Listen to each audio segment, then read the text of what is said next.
Um, this video is called How to Be a Good White Person in the United States of America. Confronted with the challenge of exploring whether or not we are behaving in racist ways or not, we white people often respond initially on a purely emotional level. This video is intended to provide instructions on how to keep those emotions in check as you explore the nature of racism in the United States and how it may manifest in your life today. Throughout this guide, I will repeatedly remind you to just breathe and relax. I'm not trying to be a smartass. I'm dead serious, and I mean no disrespect. Secondly, this is indeed a step-by-step guide. Sometimes the steps are just simple reminders like, just breathe. In other cases, I offer a very brief historical and other explanations of how racism originated, was institutionalized, persisted, and was addressed politically and socially, etc. If you remain calm and civil throughout the steps, you may find some of those briefer stay calm prompts unnecessary. However, some people really need to be reminded sometimes not to take some of what follows as a personal attack. For that reason, the prompts will remain, for better or worse. Finally, I offer this up as a way for white Americans to wade into the discussion of racism and really begin to understand why it remains a persistent and widespread problem in white communities. Your willingness to engage in this discussion, beyond this video or even during this, just through this video, will determine whether or not you can take responsibility for your own behavior as regards African Americans in this country. Let's begin. This isn't about you. It's about our heritage. You are no more your heritage than every German is a Nazi. But your heritage shapes your culture, and thus you, to some extent. Now take a breath and relax. Find your calm. This isn't personal. It's historical and anthropological. Take a moment. Look around for the black faces around you. In your life, in your neighborhood, in your family, in your city, in your workplace, in your school. Now try to really see those people as people, not black people. Breathe. Keep relaxing. Now imagine those black faces, those black people you see, talk to, interact with, know, are people just like you. In essence, in biology, in sociological terms, and all that stuff. If you start to feel tension at this thought, you need to ask yourself why. But stay calm as you do it. No one is trying to make you feel bad or blaming you for a centuries-long system of human bondage. That isn't your fault. How could it be? Now, think of your grandparents, their parents, and their grandparents. You didn't know all of them, but if I asked, you'd probably say that you love them for helping bring you into the world. Okay, so grab that ball of warmth you feel when you think about them and rub it. Take the chill off your soul with it. That's what family's for. Now think about your parents. Do you love them? Respect them? Are they good people? If so, think about why you imagine they are good people. Now think about those black faces. The black human beings you interact with, see, know, work with, study with, learn from, maybe even love. Try hard to realize that they feel the same way about their parents, grandparents, great-grandparents, etc., that you do about yours. They warm themselves with memories and shared stories of those living today and those long dead. Like you, they want to think that their parents, grandparents, great-grandparents, etc., had happy, fulfilled lives full of loving friends and family.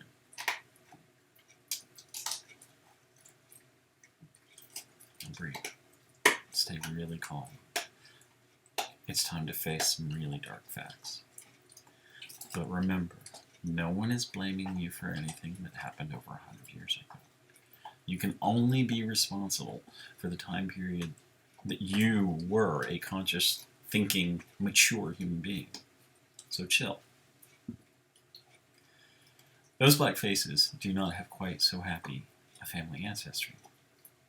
Their grandparents, great-grandparents, and all of their ancestors here in the United States struggled through being touched by, hurt by, and in some cases, many cases, millions of cases, crushed body and soul by the American slavery system. This means that by law and common belief among white Americans, they were assumed to be less than human and good only for being sold as free laborers to the wealthy. So breathe in, okay?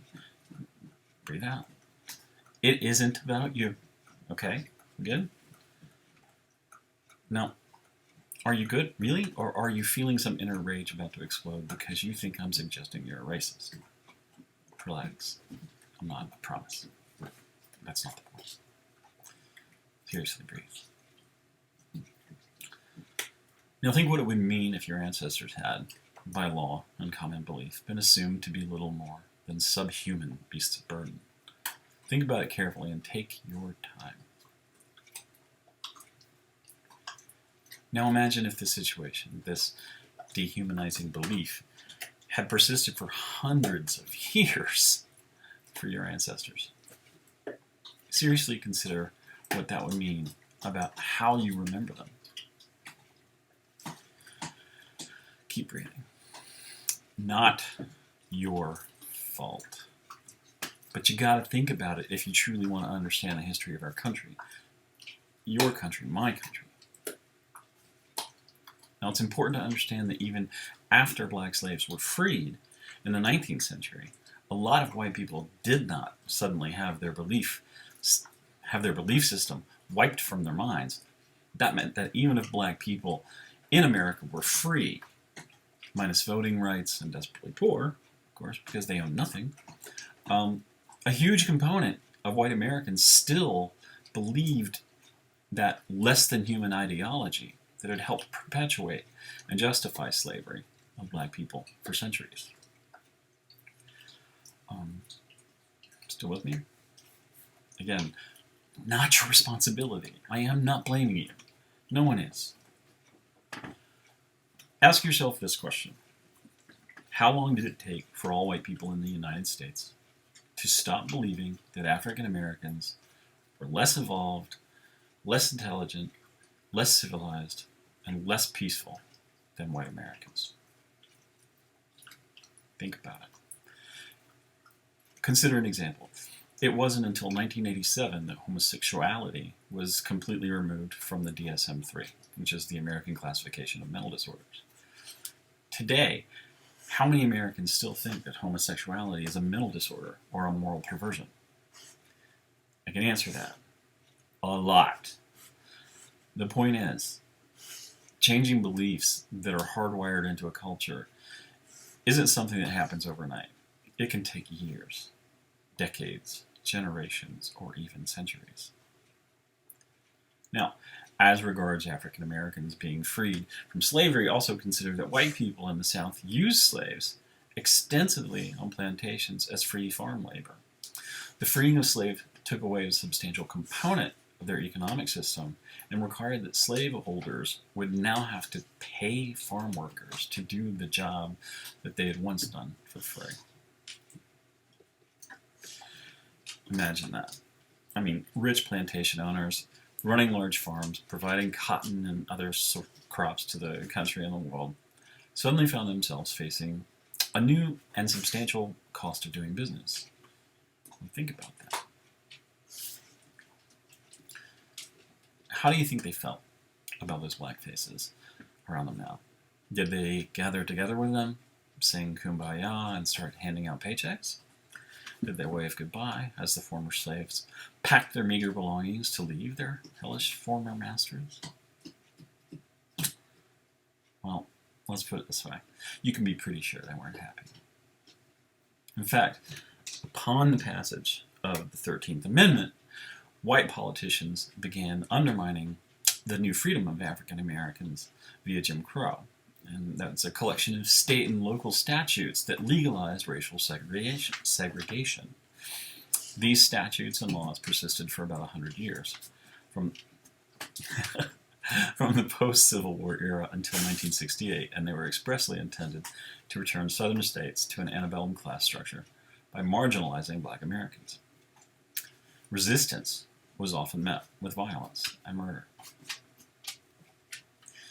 So, 400 years of slavery, followed by 100 years of segregation, marginalization, violence, and murder, often by lynching. In fact, white Americans lynched some 3,446 African Americans during that time. They also lynched another 1,297 white people, of course, but largely because they were helping black people or opposing lynching itself. Now imagine that happening to your ancestors. Imagine that happening to your grandparents. For many African Americans, it did. The memories are that fresh. But it's still not your fault. So if you're feeling attacked, don't. These are simply historically accurate facts about American history and black people's experience in America. Okay? Breathe. We're almost done. Like all the political change before it, ending Jim Crow took generations. It was taken apart piecemeal beginning in the mid-20th century. First, President Dwight Eisenhower integrated the U.S. military in 1948. Next, the Supreme Court ruled that segregated schools were unconstitutional. That was in 1954. A decade later, President Lyndon Johnson signed the Civil Rights Act into law in 1964, and that was legally ending discrimination and segregation of Jim Crow. Not long after that, Johnson signed the Voting Rights Act into law, ending a centuries-long slew of efforts to prevent minorities from voting. Finally, in 1968, Johnson signed the Fair Housing Act into law, legally ending discrimination against minorities in renting and selling homes. See how slow things change, even for the better? Now imagine this happening to white Americans, your ancestors, after centuries of discrimination, enslavement, segregation, and violence based solely on the color of your skin. Would you be able to turn, like, the page and forget all that came before? Would you find it easy to? Now, at this moment, do you feel attacked? I mean, do you feel like someone is asking you to feel bad? Ashamed of yourself? None of those things is what is happening as you read, as you listen to me talk. None of it. But do you feel like it is needless to learn these things? Do you think it just serves to divide us, white and black Americans? Do you think we should pretend it never happened or simply never ever speak of it? Now ask yourself again. After all of these laws were passed to end discrimination against African Americans, how quickly do you think the white people who believed in the rationale for Jim Crow laws began to unbelieve them? How quickly do you think public sentiment changed 100% to the belief that it is wrong and cruel to keep African Americans in separate schools, separate restaurants, separate hotels, separate neighborhoods, etc.? How soon did all white Americans stop thinking that it was unnatural for white people and black people to fall in love with each other, get married, and have children together? At this point, do you feel resistant to this discussion at all? Angry? As if you're wasting your time on something inconsequential? If not, great. If you feel like this conversation is enlightening, worthwhile, and enriches your understanding of how racial politics have shaped our country, our belief systems, our institutions, and our citizens, then you are now well on your way to being a good, thoughtful, white citizen of the United States of America. Don't forget these things, ever. Like all other significant aspects of our country's history, they are part of your heritage. Not shying away from them is essential. We have to learn from them. However, if you do feel resentment, anger, and as if you're wasting your time on something inconsequential, well, that is your responsibility. Furthermore, your resultant behavior, it's 100% on you. So if you act with cruelty, prejudice, antagonism, or violence toward anyone based on that anger, an anger which you believe simply reviewing history has caused, we will definitely blame you for perpetuating racism. What's your choice?